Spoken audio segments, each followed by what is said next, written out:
So here we go, universal credit, as I was talking into that earlier on.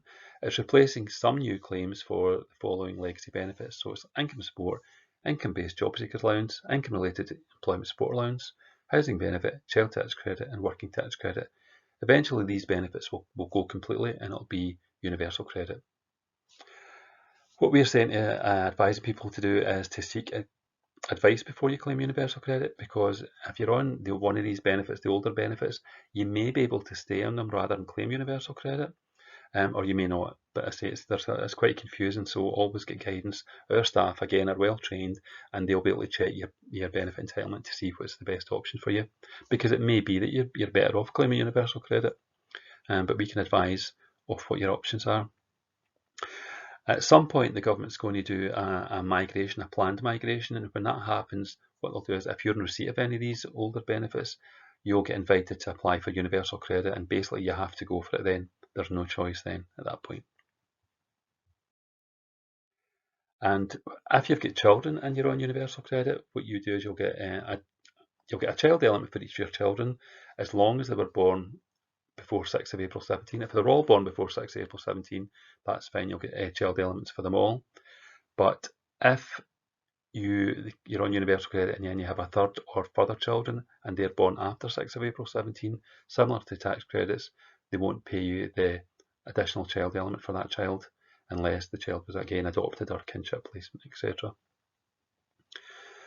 In addition to the basic element, you can also get a disabled child element, and there's the two rates. There's the low rate is where your child's been awarded any rate of DLA or PIP, and again there's no restriction in that. If it can be for your third, fourth child, it doesn't matter, and what the date of birth is for that child. Or you can get the higher rate, and that's where your child's been awarded high rate care component of DLA or PIP, enhanced rate daily living.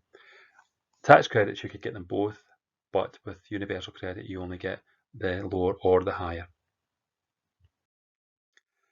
So if you've been advised to claim universal credit, again we can advise you what to do in this, but you have to do it online, and it's www.gov.uk/apply-universal-credit.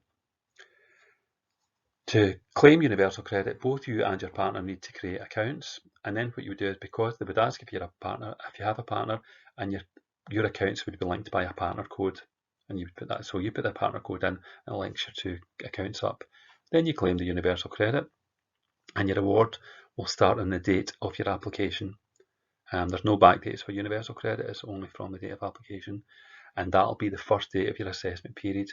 So assessment periods last a month, so if you claim on the 3rd of the month, then your assessment period will end the 2nd of the next month, and these dates will kind of follow through the lifetime of the claim.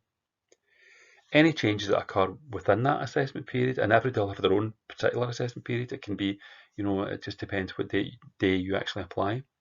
But anything that occurs within that assessment period will determine what you're paid at the end of it, and you must be noted on your online journal. So any change, you go into your journal, you type in, say what the change is, and it lets you notify them.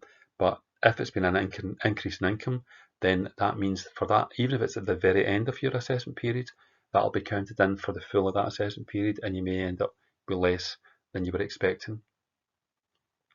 The first payment is 5 weeks after you make your claim. So that's you put in your claim and you've got 5 weeks potentially without benefit. You might have child benefit, that type of thing, or you might have PIP for things like that, but your kind of main living expenses and your housing benefit, you won't have that.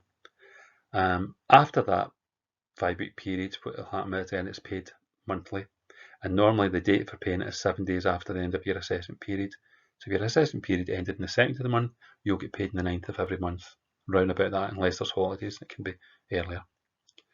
While you're waiting for your first payment, you can apply for an advance payment at the start of your claim. However, that's a loan and you have to pay it back, and you'll pay it back by deductions from your universal credit award, and that can go on for up to a year. Everybody that claims universal credit must sign a claimant commitment, and that's different. Every person's got their own specific personal circumstances that are built into these claimant commitments.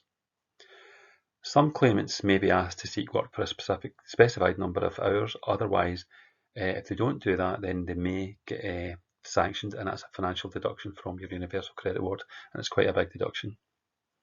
The number of hours that they expect you to work can be reduced in certain circumstances, and that can be if you're a carer, if you've got health problems, if you've got a disability, but you need to make the department aware of this. And then what would happen is you would negotiate with your work coach, because every claimant will have a work coach, and you would have to explain to them why you think your hours should be reduced. And it's as a negotiation, and your work coach may agree with you or they may not.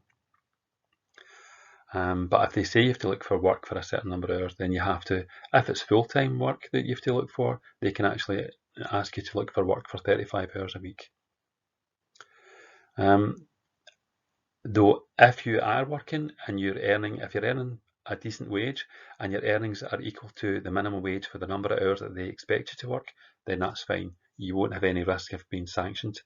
And normally that you've got to be earning over the kind of national minimum wage or the living wage, but it's not. You'll find that if you're on the national minimum wage and you're working less hours, then you will be penalised.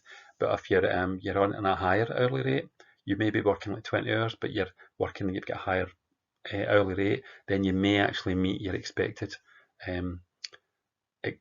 earnings limit because you've got this higher pay, and that means you've met your work commitment and you're fine as long as your earnings stay at that limit or above.